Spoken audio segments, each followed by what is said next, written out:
क्या आप जानते हैं कि 70% लोग बिना सही प्लानिंग के अपनी नौकरी छोड़ देते हैं? फिर बोलते हैं यार पैसे नहीं है, घर वाले परेशान हैं, गर्लफ्रेंड भाग गई। अरे भाई, जिंदगी कोई रन BTS एपिसोड नहीं है कि रिवाइंड करके देख लेंगे। यहाँ तो वन टेक ओके है। तो आज हम ऐसी ही एक सीरियस बात करने वाले हैं जिसके बारे में हर कोई सोचता है, नौकरी छोड़ना। लेकिन नौकरी छोड़ने से पहले हमें क्या क्या करना चाहिए ताकि हमारी फाइनेंशियल सिक्योरिटी बनी रहे? क्योंकि भाई, पैसे नहीं होंगे तो खाओगे क्या? हवा? नहीं ना। इसलिए आज हम जानेंगे कि नौकरी छोड़ने से पहले हमें कौन कौन सी बातों का ध्यान रखना चाहिए। तो फटाफट से इस वीडियो को लाइक करो, अपने दोस्तों के साथ शेयर करो जो नौकरी छोड़ने का सोच रहे हैं।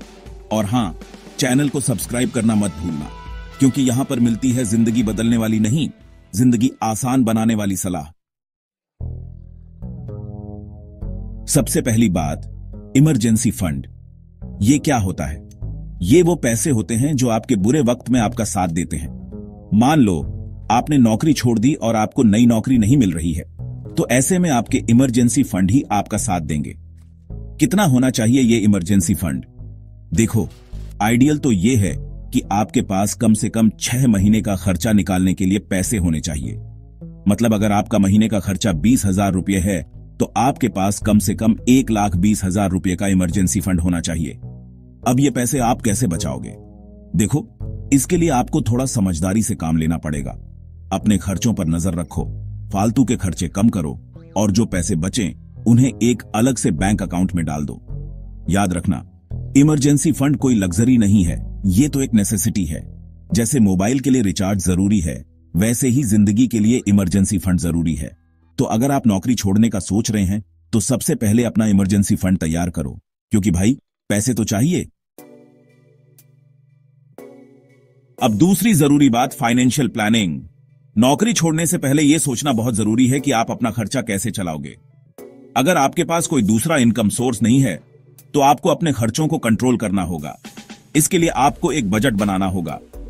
बजट मतलब एक प्लान जिसमें आप ये डिसाइड करते हैं कि आपको कितना खर्च करना है और किस चीज पर खर्च करना है। बजट बनाना कोई रॉकेट साइंस नहीं है, बस आपको अपनी इनकम और एक्सपेंस को ट्रैक करना है।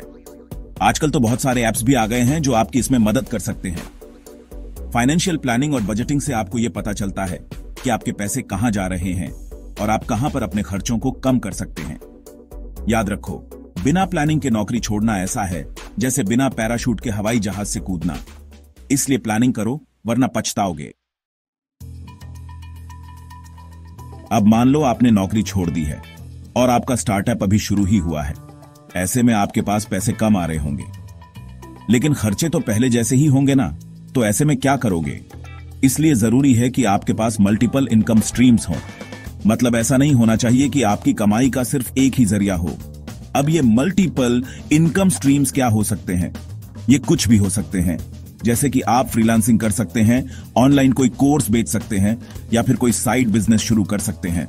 मल्टीपल इनकम स्ट्रीम्स होने से आपकी फाइनेंशियल सिक्योरिटी बढ़ जाती है, क्योंकि अगर एक इनकम सोर्स से आपको नुकसान होता है तो दूसरे इनकम सोर्स से आप अपना खर्चा चला सकते हैं। याद रखो, एक से गाड़ी नहीं चलती दोस्त। इसलिए मल्टीपल इनकम स्ट्रीम्स बनाओ और अपनी फाइनेंशियल सिक्योरिटी को मजबूत करो। चैप्टर 4। यार, कर्ज एक ऐसी चीज होती है जो आपकी जिंदगी में जहर घोल देती है। और अगर आप नौकरी छोड़ने का सोच रहे हैं तो सबसे पहले अपने सारे कर्ज चुका दो, क्योंकि जब आप नौकरी करते हैं तो आपके पास एक नियमित आय आता रहता है जिससे आप अपने कर्ज की EMI आसानी से चुका सकते हैं। लेकिन जब आप नौकरी छोड़ देते हैं तो आपके पास आय का कोई स्रोत नहीं रहता है और ऐसे में कर्ज चुकाना बहुत मुश्किल हो जाता है। इसलिए नौकरी छोड़ने से पहले अपने सारे कर्ज चुका दो, चाहे वो क्रेडिट कार्ड का कर्ज हो, पर्सनल लोन हो, या फिर किसी दोस्त या रिश्तेदार से लिया हुआ कर्ज हो। कर्ज मुक्त रहो, टेंशन मुक्त रहो, क्योंकि भाई टेंशन से बाल जल्दी सफेद होते हैं और आप तो अभी जवान हो। चैप्टर 5। यार, जिंदगी में कब क्या हो जाए किसी को नहीं पता, इसलिए जरूरी है कि आप अपना और अपने परिवार का ख्याल रखें। और इसके लिए जरूरी है कि आप हेल्थ और लाइफ इंश्योरेंस ले लें। हेल्थ इंश्योरेंस आपको मेडिकल इमरजेंसी में फाइनेंशियल हेल्प करता है। मान लो आप बीमार पड़ जाते हैं और आपको अस्पताल में भर्ती होना पड़ता है, तो ऐसे में आपका हेल्थ इंश्योरेंस आपके मेडिकल एक्सपेंस का ख्याल रखेगा। लाइफ इंश्योरेंस आपके परिवार को वित्तीय सुरक्षा देता है अगर आपको कुछ हो जाता है तो लाइफ इंश्योरेंस से मिलने वाली राशि से आपका परिवार अपना खर्चा चला सकता है और अपनी जिंदगी आसानी से जी सकता है। इंश्योरेंस को खर्चा मत समझो, इसे एक निवेश समझो, क्योंकि ये आपको और आपके परिवार को अनिश्चितताओं से बचाता है। तो देर किस बात की, आज ही हेल्थ और लाइफ इंश्योरेंस ले लो और अपना और अपने परिवार का भविष्य सुरक्षित करो। चैप्टर 6। यार, ये दुनिया बहुत तेजी से बदल रही है। नए नए टेक्नोलॉजीज आ रहे हैं, नए नए स्किल्स की डिमांड हो रही है। ऐसे में अगर आप अपने आप को अपडेट नहीं रखोगे तो पीछे रह जाओगे। इसलिए जरूरी है कि आप अपस्किलिंग और कंटिन्यूस लर्निंग पर ध्यान दें। नए नए स्किल्स सीखो, नए नए कोर्सेज करो, अपने आप को इंडस्ट्री के हिसाब से अपडेट रखो। अपस्किलिंग और कंटिन्यूस लर्निंग से आपको नए जॉब अपॉर्चुनिटीज मिलने के चांस बढ़ जाते हैं, क्योंकि आप जितना ज्यादा सीखोगे उतना ज्यादा वैल्यूएबल बनते जाओगे।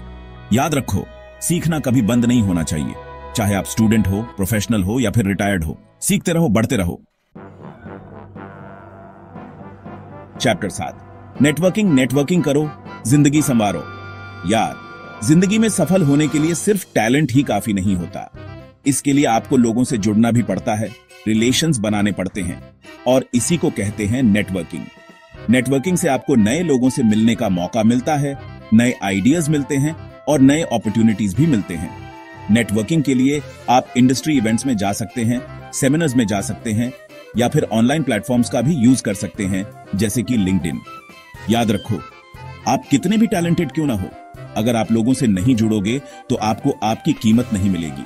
इसलिए नेटवर्किंग करो, जिंदगी संवारो। यार, जिंदगी में कभी कभी ऐसा होता है कि हमारी प्लानिंग के हिसाब से काम नहीं होता, और ऐसे में अगर हमारे पास कोई बैकअप प्लान नहीं होता तो हम बुरी तरह से फंस सकते हैं। इसलिए जरूरी है कि हम हमेशा एक बैकअप प्लान तैयार रखें। मान लो आपने नौकरी छोड़ दी है और आप अपना बिजनेस शुरू करना चाहते हैं, लेकिन किसी कारण से आपका बिजनेस नहीं चल पाता है, तो ऐसे में आपके पास क्या ऑप्शन होगा? इसलिए जरूरी है कि आप अपने बिजनेस के साथ साथ कोई पार्ट टाइम जॉब भी करें या फिर फ्रीलांसिंग करें, ताकि अगर आपका बिजनेस नहीं भी चलता है तो आपके पास इनकम का कोई सोर्स तो रहे। याद रखो, बैकअप रखना जरूरी है बॉस, क्योंकि जिंदगी में कब क्या हो जाए किसी को नहीं पता। यार, नौकरी छोड़ना कोई आसान काम नहीं होता। ये एक बहुत बड़ा डिसीजन होता है जिसका इंपैक्ट आपकी मेंटल और इमोशनल हेल्थ पर भी पड़ता है। जब आप नौकरी करते हैं तो आपको एक रूटीन मिल जाता है, एक स्टेबिलिटी मिल जाती है। लेकिन जब आप नौकरी छोड़ देते हैं तो ये रूटीन टूट जाता है और आप थोड़ा अनस्टेबल महसूस कर सकते हैं। इसलिए जरूरी है कि आप नौकरी छोड़ने से पहले खुद को मेंटली और इमोशनली तैयार कर लें। अपने फैमिली और फ्रेंड्स से बात करें, उनका सपोर्ट लें। याद रखो, आप अकेले नहीं हैं। बहुत से लोग ऐसे होते हैं जो नौकरी छोड़कर कुछ नया करते हैं और सफल होते हैं। बस जरूरत है तो खुद पर भरोसा रखने की और पॉजिटिव रहने की। यार, सपने देखना अच्छी बात है, लेकिन जरूरी है कि हमारे सपने रियलिस्टिक हों, क्योंकि अगर हम अनरियलिस्टिक गोल्स सेट करेंगे तो हमें डिसअपॉइंटमेंट ही मिलेगी। मान लो आपने नौकरी छोड़ दी है और आप अपना बिजनेस शुरू करना चाहते हैं, लेकिन आप ये एक्सपेक्ट करते हैं कि आपका बिजनेस रातों रात सक्सेसफुल हो जाएगा, तो ये पॉसिबल नहीं है।